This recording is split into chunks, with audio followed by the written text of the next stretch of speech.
December ভরতপুরের Trinamool বিধায়ক হুমায়ুন কবির মুর্শিদাবাদ বেলডাঙ্গাতে একটি বাবরি মসজিদ শিলান্যাস করেছেন এবং সেখানে বাবরি মসজিদ হবে। এ নিয়ে অনেক সম্প্রদায়ের মানুষ হুমায়ুন কবিরকে সমর্থন করছে, আবার অনেক সম্প্রদায়ের মানুষ হুমায়ুন কবিরের বিরোধিতা করছে। আমরা কয়েকদিন আগে দেখলাম সোশ্যাল মিডিয়ায় একটি হিন্দু সম্প্রদায়ের মহিলার বক্তব্য ভাইরাল হচ্ছে যে হুমায়ুন কবির যেখানে বাবরি মসজিদ করছেন সেখানে আমরা গিয়ে একটা ইট খুলে নিয়ে এসে সেখানে আবার আমরা রাম মন্দির করব এবং সেখানে আমরা মহিলাদের জন্য শৌচালয় করব। যারা আমাদের মতো হিন্দু সম্প্রদায়ের মানুষেরা রয়েছে তারা সেইখানে গিয়ে শৌচ করে আসবে। এই ধরনের বক্তব্য ভাইরাল হচ্ছে। কিন্তু কেন হুমায়ুন কবিরের বিরোধিতা করছে? আসলে অনেক হিন্দু সম্প্রদায়ের মানুষ তারা হুমায়ুন কবিরের সমর্থন করছেন এবং বাবরি মসজিদের অর্থ দিয়ে সমর্থন করছেন, ভালোবাসা দিয়ে সমর্থন করছেন, আবেগ দিয়ে সমর্থন করছেন। এই মুহূর্তে আমার পাশে দাঁড়িয়ে রয়েছেন সেই ভাইরাল একজন মহিলা। ঠিক 6 ডিসেম্বরে দেখা গিয়েছিল বাবরি মসজিদের শিলান্যাসের দিনে। এনার নাম হলো শিখা ঘোষ। হ্যাঁ, তিনি এই প্রসঙ্গে কি বললেন শোনাবো আপনাদের। না, ভাইরাল হওয়ার জন্য যাইনি, আমি সম্পত্তির বার্তা তখনও দিয়েছি, আমি এখনো আপনাদেরকে দিতে চাই। হিন্দু মুসলিম ঐক্য হয়ে একসাথে চলাটাই শ্রেয় এবং গণতান্ত্রিক অধিকার সবার। আর কোনো হাসপাতালে যখন যাই তখন কোনো হিন্দু মুসলিম পরীক্ষা করে কিন্তু যাই না। কেন, যখন রক্তের দরকার হয় হিন্দুর রক্ত না মুসলিমের রক্ত সেটা টেস্ট করে কিন্তু আমরা বিচার করে আমরা চিকিৎসা করাই না, বা কোনো ডাক্তারকেও চিকিৎসা করাই না। কাজেই এই সমস্ত নিয়ে আমাকে নিয়ে কুৎসা লটানো বা ভাইরাল হওয়ার যে কথাগুলো বলা হয়েছে এগুলো সঠিক কথা বলা হয়নি। না, এগুলো সন্ত্রাসবাদী কথা। এইগুলো কোনো শাস্ত্র, কোরআন, গীতা, বাইবেল কোথাও লেখা নেই এবং লতেও লেখা নেই। যদি সেরকমই হতো তাহলে সুপ্রিম কোর্ট বা হাইকোর্ট নির্দেশ দিত না। তাহলে তখন যখন পক্ষে কথা হয়েছে, আমি চাইবো, আমি হিন্দু হয়ে চাইবো যে আমার তীর্থস্থান আমার কাছে, মুসলিমদের তীর্থস্থান তাদের কাছে, তারাও সুন্দরভাবে তৈরি হোক। আর এটাও চাইবো মুর্শিদাবাদের একটা হাসপাতাল আর একটা বিশ্ববিদ্যালয় হোক। তার কারণ অনেকটা ডিস্টেন্স পেরিয়ে তারাও মানুষ, হিন্দু মুসলিম তাদেরকেও বার্তা দিতে চাই, তারাও মানুষ। এই কারণেই অনেকটা দূরত্ব বজায় রেখে এসে তারা কলকাতায় চিকিৎসা করতে আসে। রাস্তায় ক্যাথিটাল নিয়ে বসে থাকে, এনআরএস হসপিটাল বলুন, কলকাতার সমস্ত মেডিকেল হসপিটালে বলুন, এটা আমার নিজের চোখে দেখা। তখন তো সেই হিন্দু ঘরের দিদিরা প্রতিবাদ করে না? তখন তো করা উচিত যে আমাদের এখানে একটা হাসপাতালেরও প্রয়োজন আছে। হিন্দু দিদিরা কেন এগিয়ে আসছে না? তারাও তো চিকিৎসার জন্য তাদের পরিবারে কেউ না কেউ আসে কলকাতায়। উগ্র হিন্দুত্ববাদী আমাদের হিন্দুত্ব রাষ্ট্র তো কোনো তৈরি এখনো হয়নি, আশা করি হবে না। এটা একটা দেশ, গণতান্ত্রিক অধিকার। আমরা ভারত এবং আমরা ভারতবাসী, এটাই আমাদের গর্ব। বাইরের যত দেশে যাবেন আমরা ভারতীয় বলেই এটা আমরা গর্বিত। এটা নোবেলের দেশ, রবীন্দ্রনাথের দেশ, কাজী নজরুলের দেশ। আমরা ভারতীয়, এটাই গর্বিত। এটা হিন্দু মুসলিমের বিচারে আমি আসিনি। এখনো সম্প্রদায়ের সাম্প্রতিক বার্তা দিতে চাই, যদি কোনো সৈনিকের কাছে পাকিস্তানের মুসলিম মারা যায় বা জল পিপাসায় গুলিবিদ্ধ হয়, আমাদের হিন্দু সৈন্যরাও কিন্তু তাদের মুখে জল দেয়। তার কারণ আমরা ভারতীয়, এটাই আমাদের ঐতিহ্য। তাদের যদি অতিরিক্তই কোনো রকম সমস্যা হয়, আমার পিছনে কুচ্ছা না গিয়ে, আমার পিছনে না বলে, তারা সংবিধান আছে, সংবিধানের সাথে লড়াই করতে পারে। সংবিধান যদি সমস্ত সংবিধান মানতে পারে তাহলে মসজিদ নিয়েও সংবিধান মানা তাদের উচিত। বিষয়টা অন্যায় করেছে কোনো মুসলিম বলুন, সে গীতা করতে পারবে না, কোনো সংবিধানে লেখা নেই। আর কোনো হিন্দু কোরআন পড়তে পারবে না, সেটাও সংবিধানে লেখা নেই। তার কারণ তাহলে সেটাই হয়, আমাদের রাজ্যে যে মুখ্যমন্ত্রী আছে সেও তো কোরআন শরীফ পড়ছে, মসজিদে গিয়ে নামাজ পড়ছে, তারপরে তো ঈদ হচ্ছে।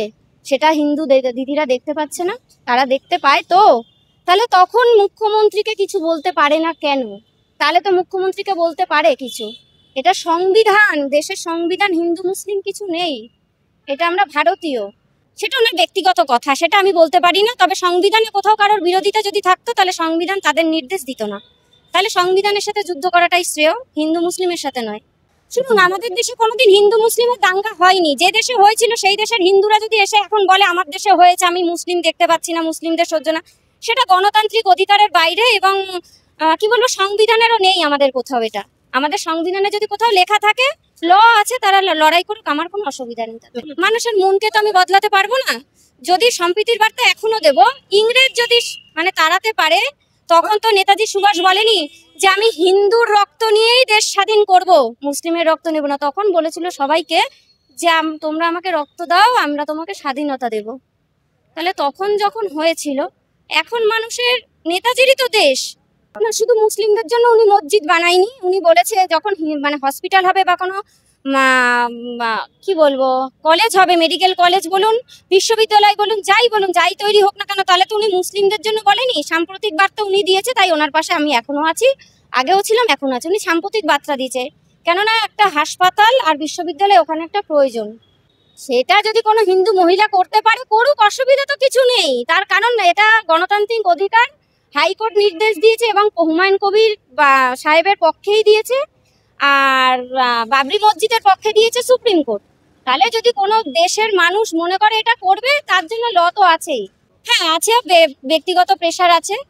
কেন, আমার 15 বছরের একটা মেয়ে কন্যা সন্তান আছে, সে রাস্তায় বেরোলেও তাকেও বলা হচ্ছে দোকানপাটে বেরোতে পারছে না, নানা রকম হুমকি আসছে।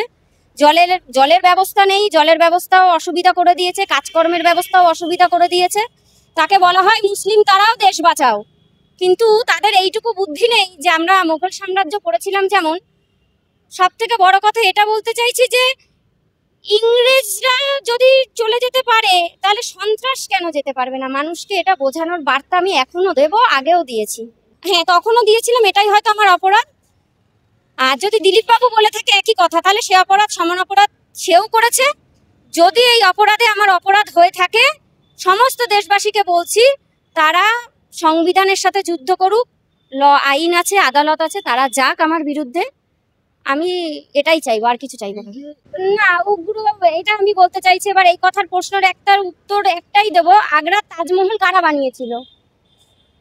তাদের জায়গায় যদি আমরা বেড়াতে যেতে পারি, ঘুরতে যেতে পারি, আনন্দ ফুর্তি করতে যেতে পারি, তাহলে বাবরি মসজিদে শিলান্যাসে গিয়ে যদি আমি অপরাধ করে থাকি, সমস্ত দেশবাসীকে বলছি তারা আইনি ব্যবস্থা আমার বিরুদ্ধে নিতে পারে, আমার তাতে কোনো সমস্যা নেই। এইভাবে আমার পিছনে লেগে বা আমার পিছনে কুচ্ছা গিয়ে কোনো কিছু মানে সুবিধা বিশেষ কিছু হবে না। সংবিধান এখনো সবার জন্য আছে, তাদের জন্যও আছে, আমার জন্যও আছে, হিন্দু, মুসলিম, দলিত, আদিবাসী, খ্রিস্টান সবার জন্য আছে। তাদের বার্তা বলবো তারা ঐক্য হোক, এরকম বিভ্রান্ত করে সন্ত্রাস ছড়িয়ে দেশকে আর উগ্র মানে হিন্দু মুসলিমের যেন কোনো রকম দাঙ্গা না বাঁধায়।